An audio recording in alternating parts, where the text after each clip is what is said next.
Hi guys, welcome back to my Instagram.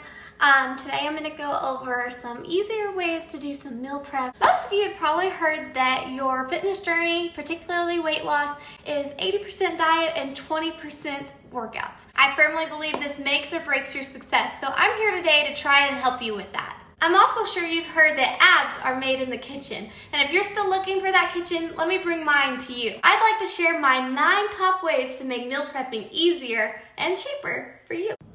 If you like this video, if you learned something new, if you want to see more of this content in the future, like this below and I'll be happy to get more out here. Remember, I'm here to help you. I want to cheer each other on. We do this together. See y'all in the next video.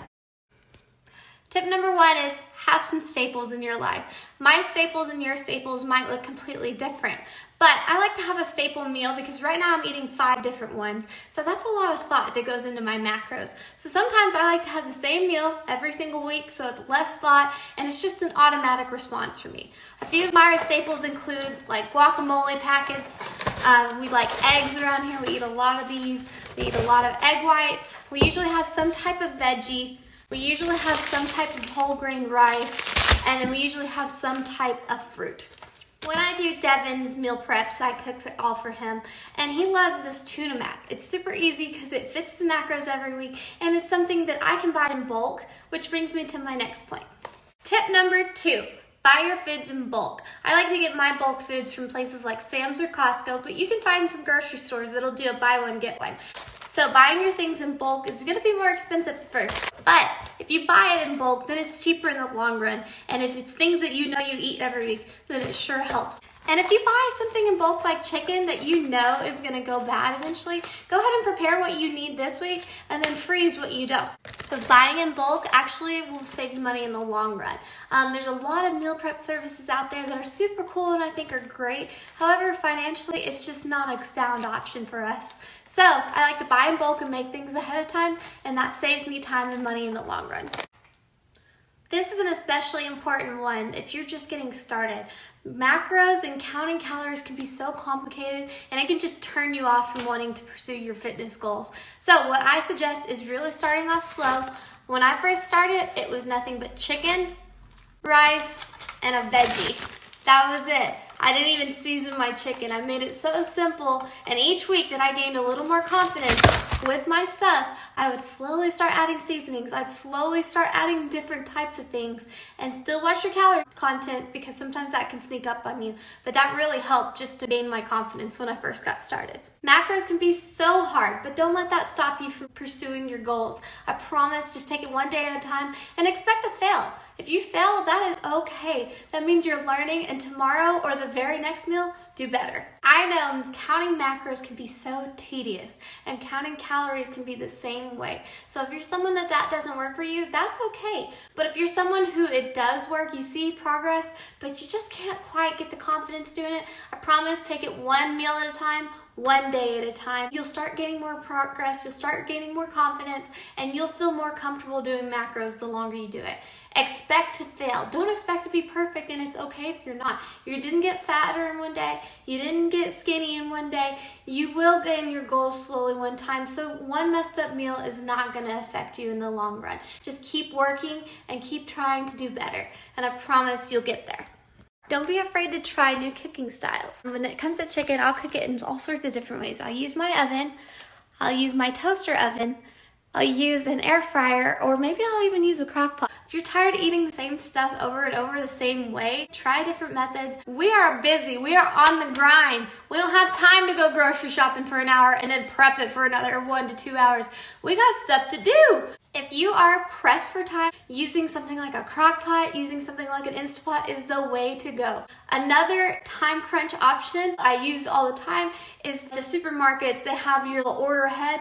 This helps me do 2 things. 1, if I'm pressed for time, then I don't have to go grocery shopping. And 2, if you are the type to go to the grocery store and buy things you don't need, or you get cravings in the grocery store and you come back with all this junk food, it actually is a perfect way to block you from doing that. It has also helped me save a little bit of money because I don't go through the grocery stores and buy things that I don't need. I can't tell you how many times I've gone to the grocery store and I'm in this like health mood. I'm gonna buy all these healthy foods, and then boom, I buy them, I got them all home, and you know what? A week or two passed and I didn't eat them, and it all goes to waste. So my biggest suggestion and tip number 5 is that when you get home, prepare that food. Go ahead and do it. If you're not gonna use it, freeze it. And go ahead and make your meal preps. Don't put it off. You just have to be disciplined. You have to be smart. Go ahead and prepare it. If it is in a container in your fridge, ready to go, I promise you're gonna eat it a lot more likely than if it's just sitting here raw and you have to prepare it still. When you are just starting, it can be so hard to figure out what you need to buy and what you should avoid. My biggest suggestion for beginners is just to start around the perimeter of the grocery store. Those are basically your Whole Foods. It's anything fresh, anything not processed. More so you're gonna get in trouble with the things in the center aisles than you are around. Of course, if you need something in the center aisle, it's okay to go get that. If you just like, I can't prepare everything fresh yet, that's okay. But more temptations are in the center. That being said, I have a few staples that are not gonna be in the outer perimeter, and these are my go-tos for whenever I didn't get a meal prepared like I thought I was going to, or I just wanted something different. One of my go-tos is beef jerky, actually. And I just grab those, scan it in my app, and go.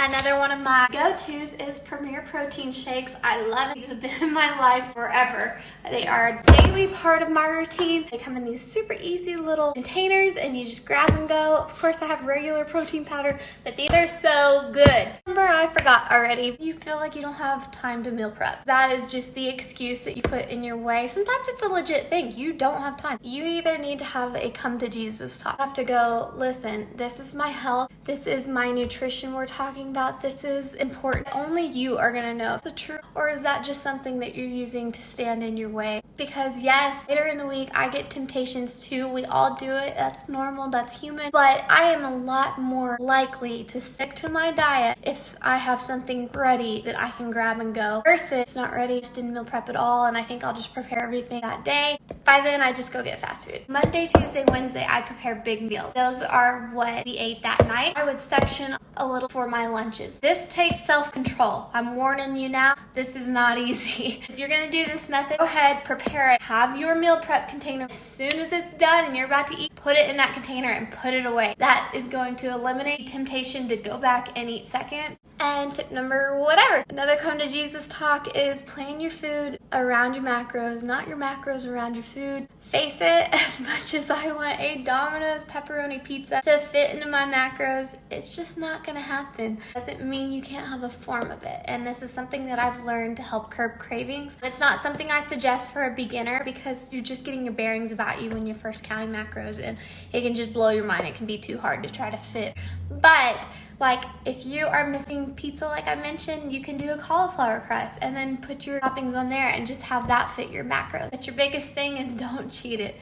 Don't just like, oh, it's a little extra cheese. Oh, it's a little extra this. Because those little extras are gonna add up to something big. Something that I'll do, and I've been doing, meal prep for a while, so I'm kind of used to it. I kind of know how much of things I need.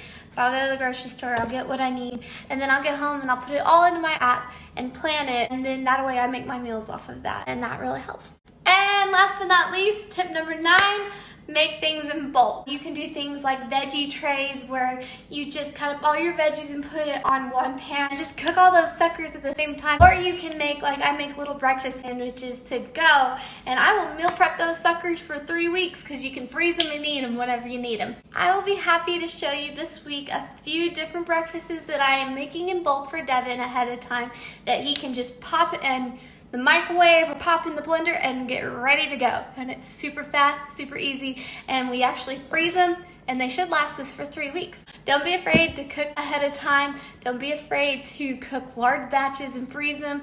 Promise you this will help you out.